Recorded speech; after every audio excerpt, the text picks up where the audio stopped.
Hola, Vicente. Y ya, continúo.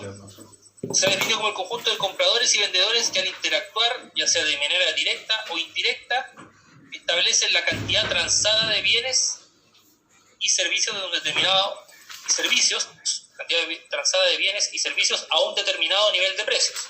Eso es lo que normalmente se entiende por mercado, o el concepto clásico de mercado. Para que tengan una idea del concepto clásico de mercado, vamos a dar el siguiente ejemplo. Un agricultor ha ahorrado lo suficiente y quiere comprarse un tractor. Al acudir al mercado de tractores, se encontrará con otros agricultores como él, compradores, que tendrán que elegir entre varias marcas de tractores, vendedores. No obstante, como ya hemos dicho, la globalización económica, entendida como el proceso hacia una mayor interdependencia e integración de las economías mundiales, ha modificado esa forma de comprender el mercado, la forma de comprender el mercado tradicional. Ya no hablamos de un mercado que tiene que ser, en que las interacciones tienen que dar de manera física, sino que se pueden dar de manera virtual, ¿ya?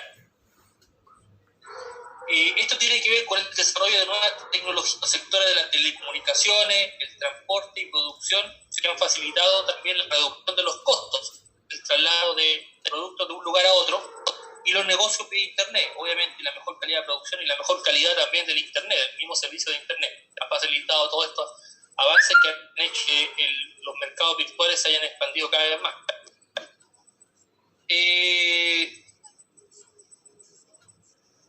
Bueno, Internet y economía. Internet no solamente ha cambiado los patrones culturales de las personas, sino que también ha influido mucho en el desarrollo de la actividad económica y la economía en su conjunto, ya que ha hecho, ha simplificado y ha hecho más rápida la manera de hacer transacciones, reduciendo o eliminando intermediarios.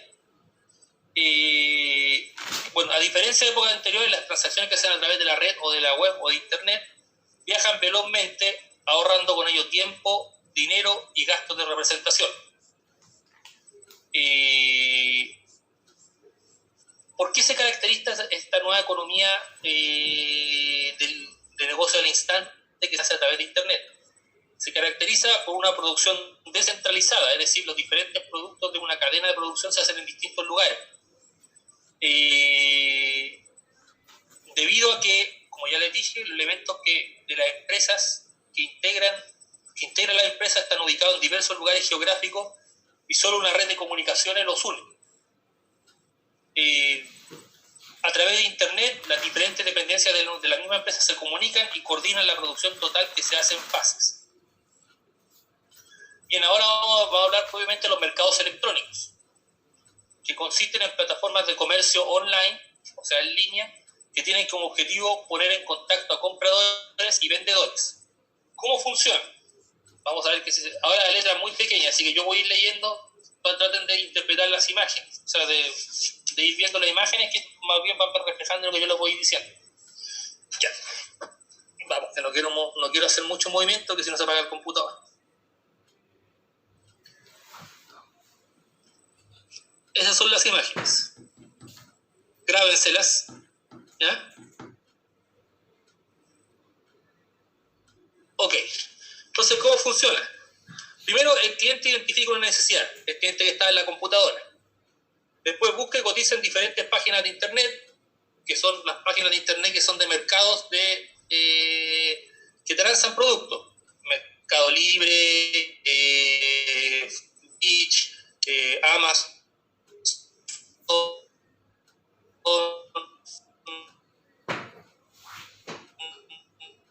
en un carrito de compras que es pedido realizado a través de la página de Internet. Por eso aparecía el carrito. ¿Ya? ¿Me escuchan? No. Sí. Cortado. Se quedó.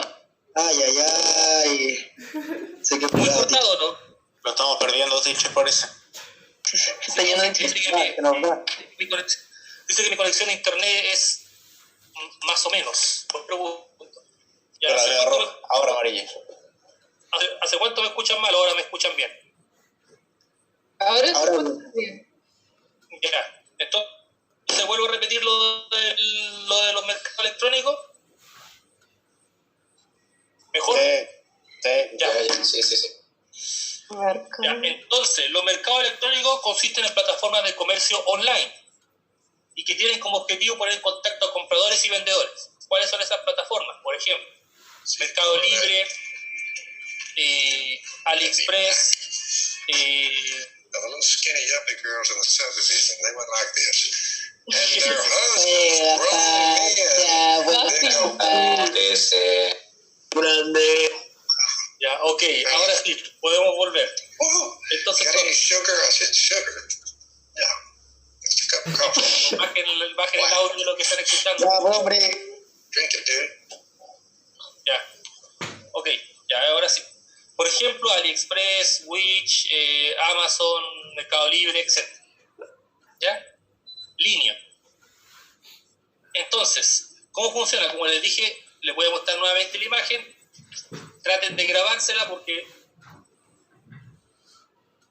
las letras son muy pequeñitas y les voy a explicar lo que dicen cada una. Ya. Entonces, ¿cómo funciona? El cliente que aparece en la línea que aparece en la computadora identifica una necesidad, busca y cotiza en diferentes lugares hasta que finalmente elige y por lo tanto aparece un carrito de compra. Un carrito de compra pedido realizado a través de internet. ¿Ya?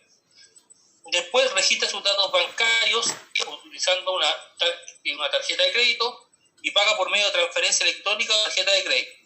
Una vez que se recibe ese pago, se procesa la orden, en donde aparecía el computador. Ya se procesa la orden de compra y se notifica vía email al cliente y proveedor del artículo. Después el pedido es procesado en el centro de despacho por el proveedor, ¿ya? Y el centro de despacho lo que hace es que procesa una orden de compra, ahí es donde aparecen los distintos camiones que van llevando la orden. El pedido es despachado por el sistema de transporte, se ha enviado el producto y finalmente el cliente recibe el producto. ¿Ya? Obviamente ese tipo de mercado es muy distinto al mercado de los tractores que habíamos dado el ejemplo anteriormente, ¿cierto? Es totalmente antagónico. Eso los mercados electrónicos, por ejemplo, han venido a revolucionar cómo se desarrolla la actividad económica en la actualidad. ¿Ya? Bien, hasta ahora hemos visto el funcionamiento del mercado, pero el funcionamiento del mercado en términos de teoría, hablando de si fuese un mercado perfecto, sin imperfecciones, pero el mercado no funciona siempre así. A veces hay imperfecciones. ¿Ya? Eso es lo que vamos más adelante cuando hagamos un mercado imperfecto. Pero por ahora vamos a seguir hablando de qué pasa con un mercado que funciona de manera, comillas, perfecta. Bien. Entonces, perdón. Claro, competencia perfecta y perfecta. Pero ¿cuál es el tema en general? Existen factores que alteran el funcionamiento normal del mercado.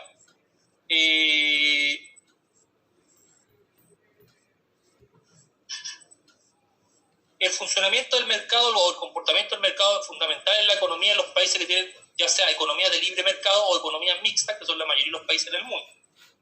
En estos países la oferta y la demanda opera bajo el supuesto de que se produzca una sana competencia económica, que exista una pluralidad de oferentes, es decir, muchas personas que ofrecen productos y de demandantes, es decir, muchas personas que están dispuestas a comprar bienes y servicios. Cuando eso no ocurre, es posible hablar de una alteración del mercado. Y eso ocurre quizás más veces de lo que uno esperaría que ocurriese, perjudicando muchas veces a los consumidores. Eso lo vamos a ver más adelante cuando veamos los mercados imperfectos. Bien. Entonces, eso nos permite llegar a la competencia perfecta y la competencia imperfecta.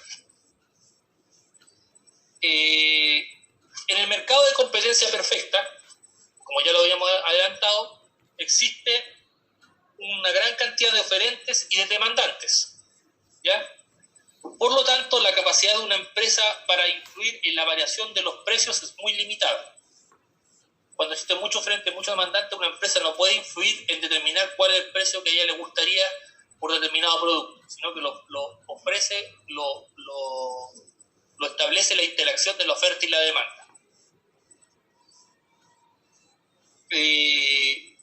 Para que en un mercado exista una gran cantidad de consumidores y compradores y sea considerado, por lo tanto, de libre competencia, debe tener las siguientes características que les voy a pasar a mencionar a continuación. Primero, los productos deben ser numerosos con respecto al mercado de un bien o servicio en específico. De esa manera, ninguna empresa tendrá el peso suficiente para influir en el precio de mercado. Sí. O sea, los productores deben ser numerosos. Debe haber mucha gente que produce el mismo producto. Mucha gente que produce fideo. Mucha gente que produce leche, etc. El bien que se comercializa debe ser homogéneo. Es decir, las empresas tienen que ofrecer productos similares que satisfagan la misma necesidad. Por ejemplo, la necesidad de leche la ofrecen distintos productores que ofrecen el mismo producto, leche, ¿ya? Pero, obviamente, hay diferencias en cuanto a calidad, a duración, etcétera, que van a marcar diferencias en los precios. Después, también debe haber otra condición para que exista un mercado de competencia perfecta, es que debe haber libertad para entrar y salir del mercado, con el fin de que las empresas inviertan en los mercados más rentables y abandonen los que no producen ganancias. ¿Esta es libertad de qué? Libertad para entrar y salir del mercado. Gracias. ¿Ya? Entonces, con el fin de que la empresa invierta en los mercados más rentables y abandonen o se salgan de los que no les reportan ganancias. Otra condición es que todas las empresas de un mismo rubro deben competir en igualdad de condiciones. Es decir, a todas les deben cobrar, por ejemplo, el gobierno el mismo impuesto. No puede cobrarle a unas más y otras menos, o darle subsidio a unas y no subsidio a otras. Si pasara eso, no habría competencia perfecta. ¿Ya? Y los consumidores deben tener acceso a la información del bien o servicio ofrecido.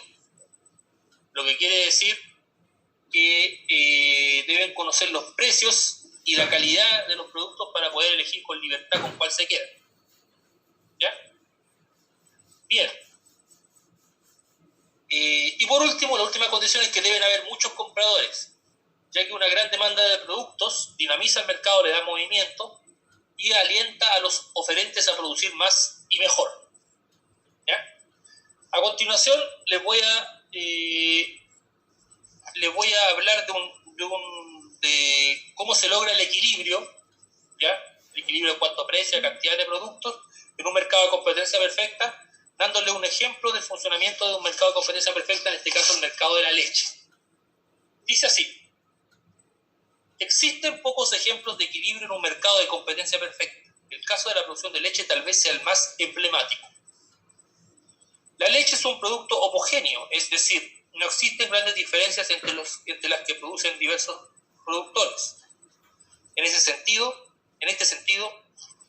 si un productor desea aumentar sus ingresos incrementando el precio de la leche, sucederá que las empresas que acopian la leche no se lo comprarán. Por lo tanto, un solo productor no puede influir en el precio del producto. Se afirma que existe equilibrio en un mercado de competencia perfecta cuando el precio de un producto en el mercado logra igualar la demanda de este con lo ofrecido por las empresas productoras. Esto ocurrirá, por ejemplo, cuando el precio de una caja de leche sea tal que permita a los productores cubrir sus costos de producción y a los demandantes seguir consumiendo el producto sin que esto merme sus finanzas. ¿Qué sucede cuando el precio es superior o inferior al precio de equilibrio? Precios superiores al de equilibrio no resultarán atractivos para los consumidores, que se retraerán en sus decisiones de compra, lo que provocará un exceso de oferta, igual a la diferencia entre la cantidad ofrecida por los productores a ese precio y la que los consumidores demandarán a ese precio. En esta situación, la falta de venta hará que los productores bajen sus precios para que los consumidores entren en el mercado. Por otro lado, los precios por debajo del equilibrio provocarían un exceso de demanda igual a la diferencia entre las cantidades solicitadas por los consumidores a ese precio y las ofrecidas por los productores al mismo precio. Eso es como el ciclo que le habíamos explicado anteriormente. Es decir, cuando existe competencia perfecta, el mercado se va regulando solo. Por lo tanto, por ejemplo, si existe un exceso, un precio de mercado, que es como dice aquí, un precio de mercado superior a lo que a la expectativa de los consumidores van a dejar de consumir y va a haber un exceso de oferta. Y al haber un exceso de oferta, y lo que se van a ver obligados a ser los productores de leche, van a tener que volver a bajar los precios para que la gente vuelva a comprar. Y así se va a volver a regular el mercado solo. ¿Se entiende? Eso pasa cuando hay competencia perfecta. Es decir, cuando existe una gran cantidad de consumidores y una gran cantidad de oferentes. Entre otras cosas. ¿Se entiende? Sí, teacher. Sí. ¿Sí? Ok, pero ¿qué pasa cuando no hay competencia perfecta? Lamentablemente es un caso que ocurre en muchas ocasiones, que es el mercado de competencia imperfecta. ¿Cuál es la característica de un mercado de competencia imperfecta? Que se caracteriza por la existencia de un número insuficiente de empresas, es decir, un número insuficiente de oferentes, o la falta de rivalidad entre ellas. Situación que influye en el precio y en la disponibilidad de bienes y servicios, es decir, situación que influye en el precio y en la cantidad de ese mismo bien. En estos mercados, los productores pueden tener cierto control sobre los precios, con intervenciones de distinta naturaleza. Las más conocidas van a ser las siguientes, que a continuación les voy a pasar a detallar. En la competencia imperfecta, uno de los modos de competencia imperfecta es el monopolio. Ustedes lo conocen, como dice el nombre, es el mercado en que una sola empresa ofrece un determinado producto. ¿Ya? Es como si en la producción de leche existiera solamente Soprole en Chile y nadie más. ¿Ya? Después está el duopolio, que ocurre cuando dos empresas tienen el control dominante de un mercado. Es decir, que existiera solamente Loncoleche y Soprole y nadie más. ¿Ya? Oligopolio. Se trata de un conjunto reducido de empresas que ofrecen un producto. Es decir, puede ser que aquí en vez de 2 empresas hayan 3 o 4 empresas, pero nada más. ¿Ya? Monopsonio. Es un tipo de mercado en el que existe un único comprador o demandante. ¿Ya? Una sola persona que compra. ¿Ya? Bien extraño. Y esto le va a sonar muy... ¿cómo decirlo? Le va a sonar muy contingente y le va a sonar muy... lamentablemente como algo que ha sido bastante común en el último tiempo, que es la colusión, que se entiende como un acuerdo entre empresas que forman una alianza y deciden el precio de un producto. Eso pasa, por ejemplo, cuando pueden existir varias empresas, 10 empresas, pero, por ejemplo, si existen 2 empresas que controlan el 80% del mercado, 70% del mercado, o 3, tienen la tentación de ponerse de acuerdo para establecer el precio. Lo que lamentablemente ocurrió en algunos casos en Chile, si ustedes se acuerdan, ¿cierto? Sí, como el confort. Como el confort. ¿Y cómo se llama? ¿Demandante? ¿Ah? Cuando hay un único demandante, Sí. monopsonio. ¿En qué caso aplica eso? Eso es muy difícil. O sea, es un ejemplo teórico. Pero no... En un país con una solo demandante. Pero no ocurre habitualmente. O sea, no ocurre. Pero lo otro sí ocurre. El duopolio, el monopolio, el oligopolio y la colusión. Aunque hay países que prácticamente no ocurre colusión porque las penas con las que se sanciona la colusión son muy fuertes. Como por ejemplo en Estados Unidos, que para ellos es muy importante la libre competencia, entonces las penas para la colusión son muy altas, entonces eso inhibe que se produzca colusión. ¿Se entiende? No le conviene a las personas estar en casos de colusión porque las penas legales son muy altas, ya sea multa o pena en cárcel. ¿Teacher, cuál es el oligopolio? Oligopolio. Es cuando un conjunto de empresas, reducido de empresas, se trata cuando un conjunto reducido de empresas ofrecen un producto. Gracias. Ya. Obviamente, ¿qué pasa cuando hay competencia imperfecta? Se genera una distorsión del mercado que redunda en que se reduce el bienestar de los consumidores. ¿Ya? Por ello, es importante que el Estado como institución resguarde el bienestar de la población estableciendo normativas específicas sobre cómo identificar cualquier situación que ponga en riesgo la libre competencia, ¿ya? Y la libertad de los consumidores, así como implementar mecanismos para evitar que las empresas privadas adquieran un control excesivo del mercado, ¿ya? Por eso que en la legislación chilena, por ejemplo, existe, hay una institución que se llama, no sé si era superintendencia, pero se llama como que fiscaliza la existencia de la libre competencia. Tribunal para la Libre Competencia, algo así, ¿ya? Que es una institución del Estado que se preocupa de que exista libre competencia, que fiscaliza que pasa eso y que no existan monopolio, oligopolio, ¿ya? Monopolio, oligopolio o colusión.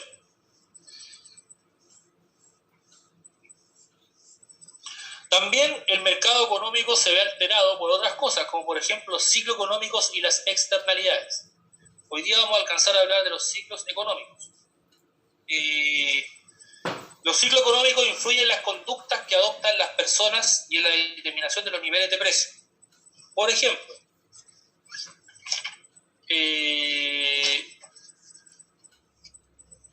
vamos a hablar ahora del ciclo económico. El ciclo económico está constituido por periodos alternos de crecimiento o expansión y contracción o recesión de la actividad agregada. ¿A qué se refiere eso? O en el conjunto de la oferta y la demanda de un determinado bien o servicio en una economía. Esto tiene que ver con que todas las economías pasan por dos ciclos. El primer ciclo económico es un ciclo de expansión, que ocurre cuando una economía vive un periodo de crecimiento del PIB. ¿Alguien se acuerda qué era el PIB? Producto Interno Bruto. Producto Interno Bruto, pero ¿qué significa el concepto?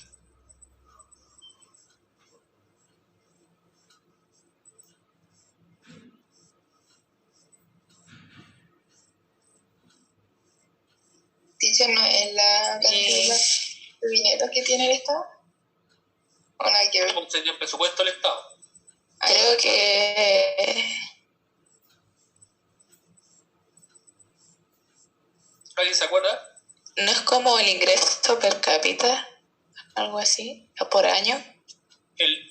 Vamos a O hacer como dividido, ¿cuánto hay por ciudadano? Lo que se consume. Ya, por ahí va. El PIB per cápita es lo que se hace por ciudadano. Es cuando el PIB se divide por cada habitante del país, ahí sale el PIB per cápita. Pero muy bien, cuando Benjamín dice lo que se consume. Pero un poquito, estoy un poco... Ya, ahí sí. Son todos los productos que se consumen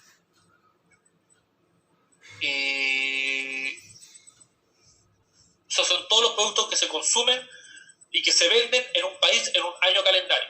Son todos los bienes y servicios que se compran y venden en un país en un año calendario. Todo eso es el PIB de un país. Por ejemplo, el PIB antes de que empezara el coronavirus de Chile era aproximadamente 280.000 millones de dólares. Es decir, todos los productos que se compraban y vendían en Chile generaban esa cantidad de dinero en un año. ¿Ya? Y de ahí resultaba el PIB per cápita, que dividir por la cantidad de chilenos, toda esa cantidad de dinero que generan en el país. Y creo que el PIB per cápita era como $16.000, algo así. ¿Ya? Ese ejemplo lo damos porque eran $16.000 anuales.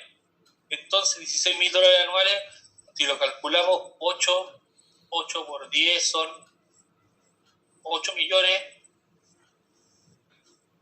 8, 4, 12 son como 13 millones por persona. Entonces la gente decía, no, pero yo no gano 13 millones de pesos. Es que ahí se cuenta, lo que se hace es un promedio, ¿se entiende? Entonces la gente gana más dinero, hace subir el promedio y por lo tanto no todas las personas van a recibir esa cantidad de dinero. ¿Ya? Bueno, pero volvamos a la clase. Entonces, cuando una economía vive un periodo de crecimiento del PIB, es decir, que se crecen todos los bienes y servicios que se compran y venden y por lo tanto crece la economía real durante un cierto tiempo, las empresas prosperan, las empresas les va bien y por lo tanto se crean puestos de trabajo y el desempleo disminuye. Eso pasa cuando se produce un ciclo de expansión de la economía, un crecimiento de la economía. Pero por otro lado existen también los ciclos de recesión, que sucede cuando una economía se contrae durante al menos varios meses por lo tanto el PIB se reduce, todo el dinero, la complementa de servicios, bienes y servicios bajan, y si la recesión es muy prolongada e intensa, se habla de depresión incluso. ¿Ya? Eso es lo que estamos viviendo en la actualidad con el asunto del COVID, que incluso se está comparando, se dice que es la recesión más fuerte que ha habido desde la crisis del 29. ¿Ya? O sea, ya estamos hablando de una recesión muy, muy, muy relevante. O desde el año 82 creo que se habla del caso chileno. Bien.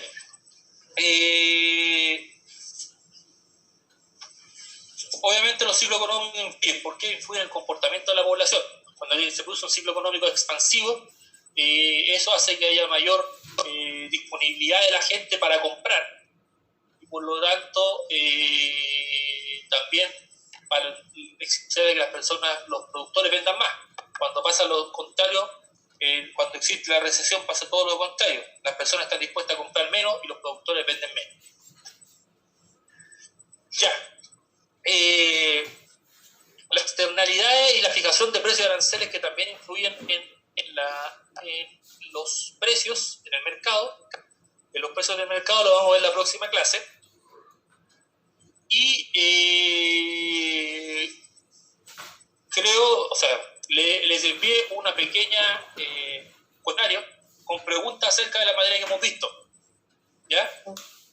En lo posible voy a dar en las 2 semanas enviarle otro más, para que son preguntas tipo PSU para que se vayan haciendo una idea de cómo va a ir la mano en términos de economía en la prueba. ¿Ya? Bien.